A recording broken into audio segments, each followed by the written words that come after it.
El siguiente programa es familiar. Ha llegado el momento de ser conscientes. Es el momento de sentarnos y sentirnos para saber lo que somos. Es el momento de alimentarnos conscientemente.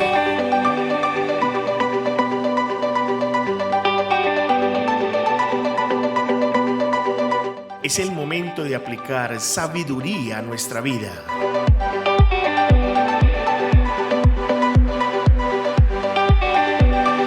Es el momento de saber por qué nos relacionamos.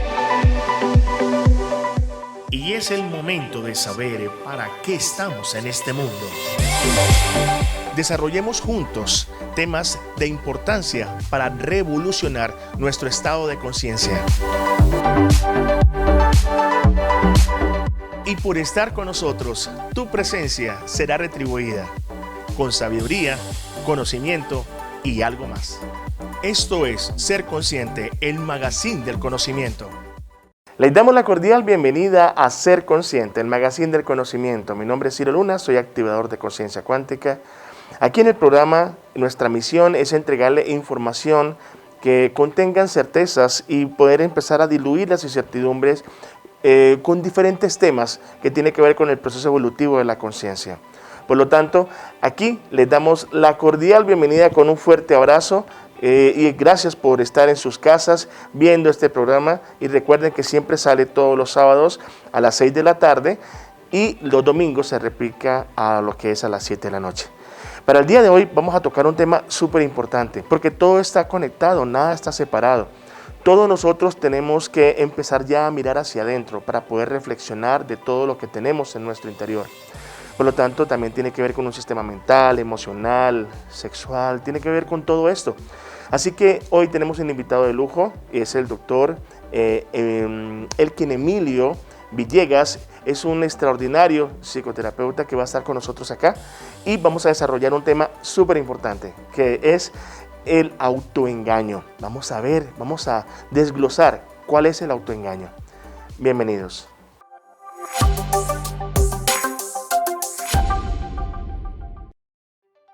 Doctor Elkin, de verdad que me complace mucho tenerte aquí en Ser Consciente. Para mí es un placer inmenso y espero que para ustedes también, porque vamos a desglosar la información que tiene que ver con el autoengaño. Bienvenido. Muchas gracias, Ciro, por la invitación al programa. Claro, con mucho gusto.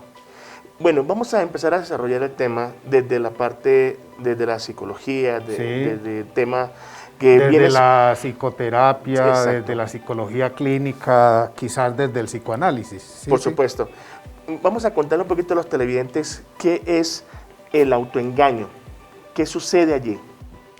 Bueno, digamos así inicialmente que el autoengaño es, digamos, un proceso mental, un proceso psíquico que se inicia, digamos, desde la infancia misma. ¿Y por qué desde la infancia misma? Porque es que todos sabemos que la infancia, los años infantiles, están cargados de muchas angustias. El niño pequeño, el recién nacido o el neonato, en la medida en que se va poniendo en contacto con la realidad exterior, digamos que se va confrontando con una experiencia de lo real que no hace parte, digamos, de su sistema, el sistema, digamos, neurológico, el sistema psíquico, el sistema emocional del recién nacido es un sistema apenas en formación. Entonces la realidad en un momento determinado se torna, digamos, conflictiva, traumática, dolorosa, y en ese sentido, digamos que comienza ese proceso de autoengaño. Es que casi que podríamos decir de que el autoengaño es tan antiguo como la historia de cada sujeto. Claro. ¿Sí? Entonces, el ser humano casi que se podría decir de que comienzan a la par el proceso de conocimiento, el proceso de indagación, el proceso de saber, el proceso de interiorizar factores de la realidad, y al mismo tiempo es como si el sujeto dijera: esto no me gusta, esto sí me gusta, esto lo grabo, esto lo distorsiono, esto lo transformo, esto lo modifico. Claro. O sea, a la par. es como si se dieran dos procesos simultáneos, el proceso de conocimiento de un lado y el proceso del autoengaño por el otro. Por supuesto. Y sobre todo a nivel emocional, Sí. ¿sí? Sobre todo a nivel emocional, porque creo que a donde vamos a apuntar ahorita con relación a esto del autoengaño Sí. es precisamente cómo el autoengaño tiene incidencias en la vida emocional humana y cómo produce síntomas, produce sufrimiento, produce rupturas en las relaciones sociales, en las relaciones interpersonales, en la vida afectiva, etcétera, etcétera. Claro, por supuesto, precisamente aquí en el programa hemos graficado un poquito ese proceso evolutivo, desde la parte del neonato, desde la parte alfa hacia la parte omega. O sea, quiere decir de que primero comenzamos como inocentes, a medida que vayamos adquiriendo información de nuestros padres, del círculo social más cercano, y empecemos a tener, llenar nuestro sistema intelectual, empezamos ya a dar esos pasitos de verificar si eso es falso o es verdadero. ¿Estamos de acuerdo? Ajá. Entonces, de allí en adelante, ¿qué sigue? Pues, a ver, realmente, ¿qué sigue? O sea, es que se trata de un proceso bastante complicado. Perfecto, perfecto. Un asunto bastante complejo. Porque uno podría pensar de que hay personas que no se engañan y hay sujetos que sí se engañan. Okay. Y podríamos decir sin riesgo a mayores equívocos que el ser humano es un eterno engañado. Okay. Y es un eterno engañado, ¿por qué? Porque él mismo se engaña y además porque es que el autoengaño hace parte, digamos, de las formas con las cuales está estructurado el aparato psíquico, el aparato mental. Muy bien. Porque es que el contacto, no creamos que eso solamente pasa en la infancia. Lo que yo decía ahorita, de que el recién nacido o el niño, en la medida en que se va confrontando con nuevas realidades, porque es que el autoengaño también tiene mucho que ver con el mundo de la fantasía, tiene mucho que ver con el mundo imaginario, ¿sí? Un ejemplo, Navidad. Navidad. ¿Esta Papá Noel existe o no existe? Exactamente. ¿Existe y todo, o no y existe? todo lo que se ha dicho al respecto, o por ejemplo los traídos del Niño Dios. Exactamente. ¿Sí? Bueno, ya hoy, dada la información que circula a través de los distintos medios de comunicación, yo creo que los niños de hoy, así sea en la población más lejana de este país, yo creo que los niños ya tienen un mayor grado de ilustración acerca de la verdad de los traídos del 24 de diciembre. Claro. Entonces, ya no es tan fácil como en el pasado, digamos, engañar a un niño en ese sentido, ¿sí? Sí.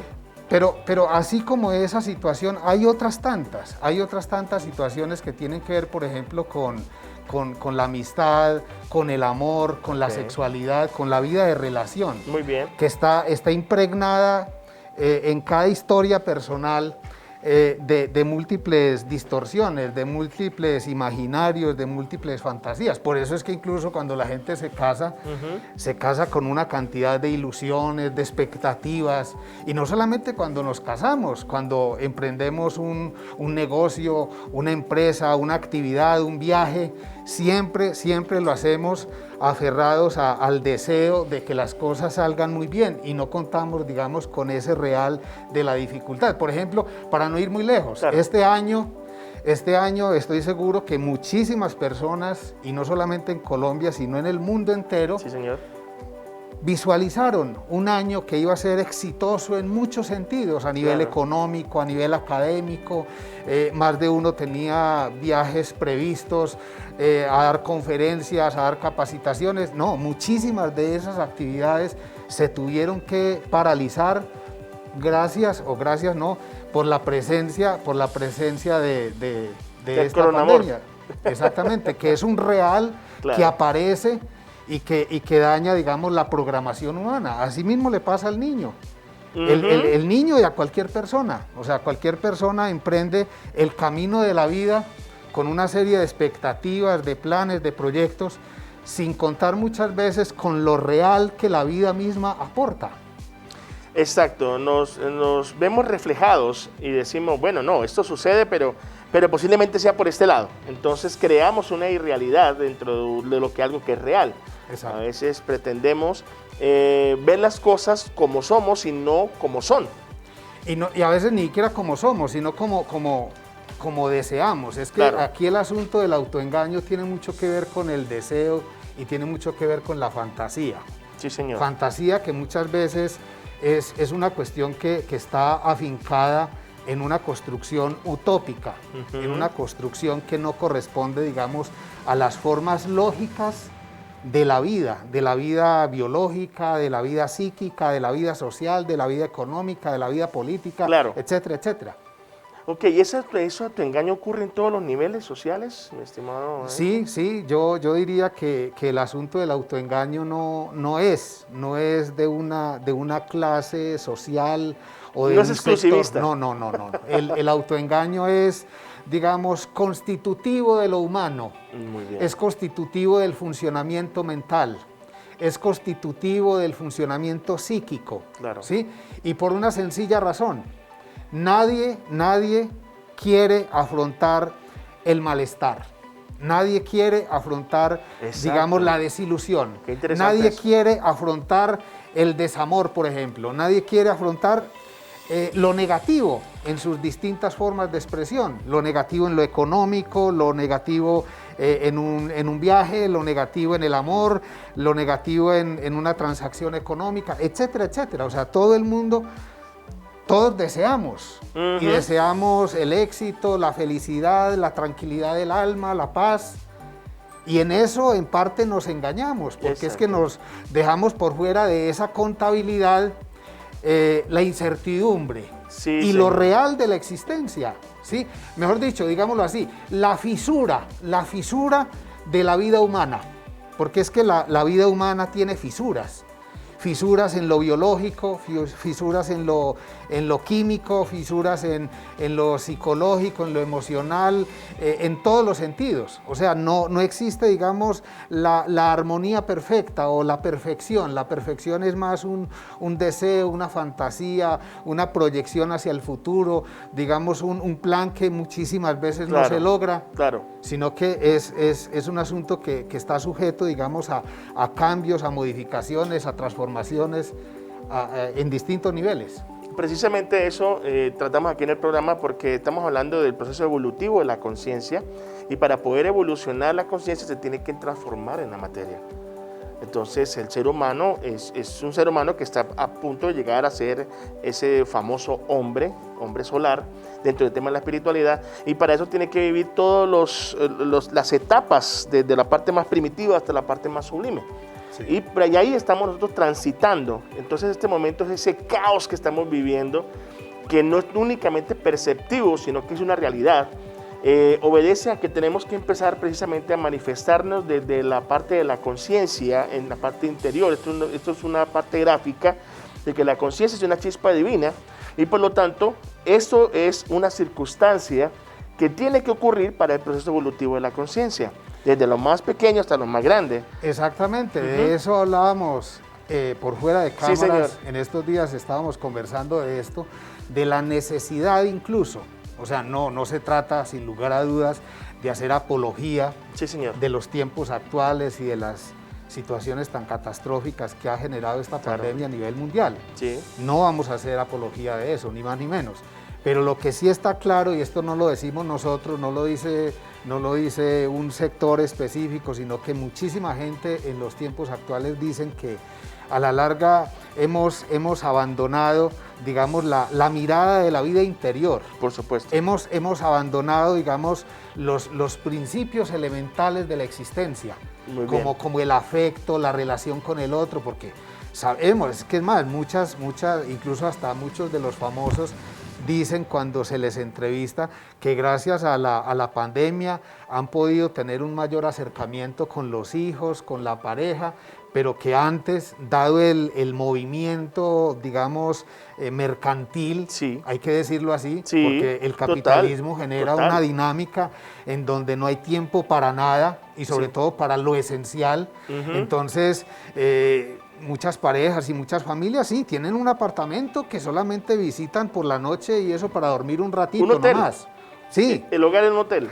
Exactamente, pero no es un espacio de encuentro, no es un espacio de diálogo, no es un espacio de comunicación, no es un espacio para el alma, Sí, señor. no es un espacio, digamos, para la satisfacción del vínculo con el otro, sino que es un espacio donde descansar un momentico y que hay que salir Y sigue la rutina. y hay que salir a producir. Exactamente, eso es bueno porque la idea es que podamos entregarles a nuestros televidentes que el quehacer que estamos viviendo del día a día tiene una relación pedagógica con la conexión de nuestra divinidad.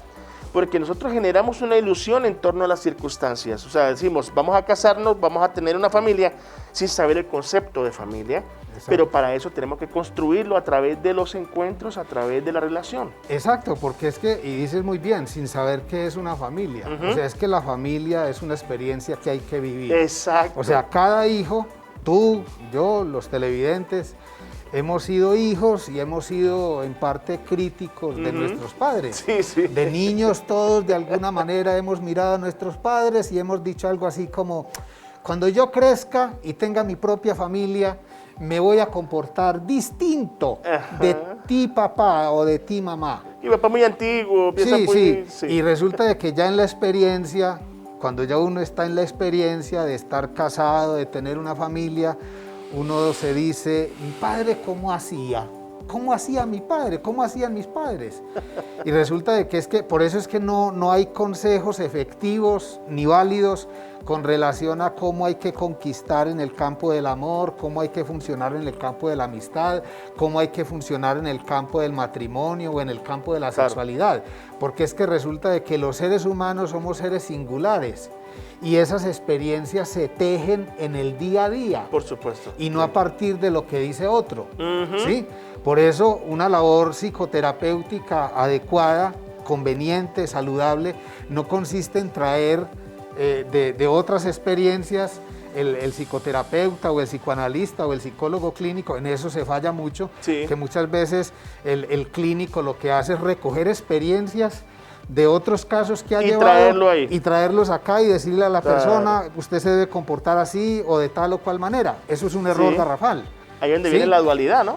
Exactamente. Entonces, ahí es donde el clínico tiene que centrar la atención única y exclusivamente en la persona que tiene enfrente y a la familia y en relación con la familia que está atendiendo. Y es a partir de ahí que surge, digamos, la posibilidad curativa o terapéutica para que esa persona o esa familia o esa pareja se sienta mejor, pero no a partir de la identificación con otros casos, con otros modelos, porque es que esto no se vive de manera satisfactoria a partir de modelos, sino a partir de lo que cada quien puede aportar y puede desarrollar en una relación de pareja o en una familia. ¿Sí? Entonces, ahí es donde te estoy diciendo que ahí hay un asunto imaginario, ahí hay un asunto de autoengaño. O sea, cuando la persona cree que emulando, o sea, en este país tenemos múltiples programas de televisión donde se ve la vida de los famosos y entonces la gente se imagina que porque esos famosos tienen dinero, porque tienen tales o cuales costumbres, entonces si él emula eso, va a ser feliz. Exacto. Ahí estamos hablando del autoengaño, porque muchas veces se nos olvida que la felicidad está con nosotros, pero está bien guardada y no nos hemos puesto en la tarea de descubrir esas claves de la felicidad que están en mi interior. Porque en esta época hemos caído en una tendencia, digamos, sistemática de la negación de la vida interior. O sea, casi nadie cree que pueda tener una riqueza en su interior. Exactamente. ¿Sí? Sí. Por eso cuando yo aplico, yo hace más o menos 25 años, más de 25 años, he implementado un dispositivo clínico que se llama procedimiento de reconstrucción emocional. Muy bien. Y al aplicar este procedimiento de reconstrucción emocional, me he dado cuenta de que las personas llegan muchas veces de manera muy tímida, incluso diciéndole a uno, doctor, es que yo no sé ni qué decirle. Y después de conversar 40 minutos o un poco más, la persona sale feliz y a veces hasta llorando y diciendo, es que yo nunca había hablado tanto de mí, de mis cosas con nadie. y eso hace que la persona siga viniendo y que ahí se instale, digamos, una alianza terapéutica que permite que esa persona se vuelva algo así como un arqueólogo. Sí, un arqueólogo de su vida interior, un arqueólogo de sus emociones, que se ponga en la tarea de excavar en su mundo interior y descubra una cantidad de potencialidades. Es que esto ha llevado a que muchas familias, incluso una señora que por ejemplo estaba angustiadísima y a punto de separarse porque ella creía que no tenía nada interesante que ofrecerle ya al esposo, descubre a partir de este procedimiento de reconstrucción emocional que ella es una mujer muy interesante, que tiene muchas cosas para decir, pero nunca se atrevió a hablar y a conversar con su esposo. Porque todo el mundo se monta en el autoengaño, en la fantasía, en la distorsión de que es que el matrimonio es tener sexo, hacerle de comer al esposo y a los hijos y no más. Y no más. Cuando la verdad es que el matrimonio, como decía un psicoanalista argentino en una ocasión en una entrevista, que le preguntaron que qué es el matrimonio, y él decía, el matrimonio es una larga, pero larga conversación. Y para conversar se necesita, digamos, la pasión de saber, y la pasión de que después de una conversación o de muchas conversaciones, buena parte del autoengaño con relación a un determinado asunto va a reducirse, se va a reducir y va a venir la claridad. La claridad es lo que nos permite a los seres humanos relacionarnos adecuadamente. Por supuesto. O sea, cuando los seres humanos nos relacionamos a partir del autoengaño, a partir de la fantasía, a partir de procesos imaginarios, vivimos en un estado de desconfianza. Creamos una cultura. Exacto. Creamos una cultura del engaño. Exactamente. Precisamente eso es la realidad.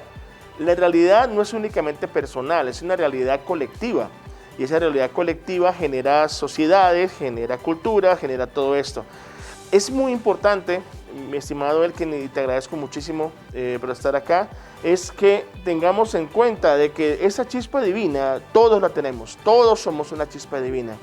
Pero a medida que vamos descubriendo desde la parte de la inocencia, la adolescencia y la sabiduría, es que vamos creando una coraza alrededor de esto basado de lo que tenemos que experimentar como circunstancia. Y paulatinamente estamos generando alrededor un factor de deseo porque nos gustó. Entonces vamos a irnos al extremo de ese gusto y vamos creando deseos. Y a medida que vamos experimentando solamente una sola cosa, un ejemplo, la gula, un ejemplo, el tema del sexo extrapolado, ¿cierto? Promiscuos, entonces creemos de que esa es la satisfacción sexual que yo me merezco. Pero en realidad estás acumulando una serie de vacíos emocionales, sentimentales y de afecto y malestares. Y el cuerpo empieza a tener una decadencia porque cada rato estás drenando energía y estás drenando sistemas vitales. Eso, y no solamente el cuerpo, Ciro y televidentes, sí, señor, sino también el alma. Exacto. El alma, porque es que el alma llora de muchas maneras. El alma se aflige y por eso es que conocemos patologías como la melancolía o la depresión, que en los tiempos actuales eso está disparado. ¿Sí? Claro, yo he estado diciendo desde los inicios de esta pandemia que cuando uno no ha hecho un trabajo con su vida interior, cuando uno no ha hecho un trabajo con su vida emocional, lo coge una situación de estas y lo deprime. Lo deprime y se va. Y no sabe qué hacer. Muy bien. Además las emociones, y esto lo sabemos desde hace muchísimos años, las emociones tienen un poder tan grande que afectan el cuerpo. La mayoría de las enfermedades son psicosomáticas. Perfecto. Cuando una persona está triste, aburrida, decepcionada, eso va teniendo repercusiones a nivel corporal. Por eso es tan importante atender la vida interior, ocuparse de sí, como decían los griegos, el famoso cuidado de sí, al que ellos llamaban ética, que da lugar a que uno pueda ocuparse de los otros. Es que si uno no se ocupa de sí mismo, no puede ocuparse de los otros. Gracias por brindarnos esta gran iluminación en este proceso del autoengaño, porque eso es un tema de tocar muchos aspectos de nosotros, pero estamos para poder entregarles en esta instancia lo que es el autoengaño. Gracias, mi estimado Elkin, por estar aquí con nosotros. Y en realidad eso es algo fenomenal, porque así a través de este alimento para el alma, es una información que nos ayuda a crecer, a entender, a comprender y a evolucionar. Así que esta es la primera parte de este programa, Ser Consciente, el autoengaño. Ya volvemos.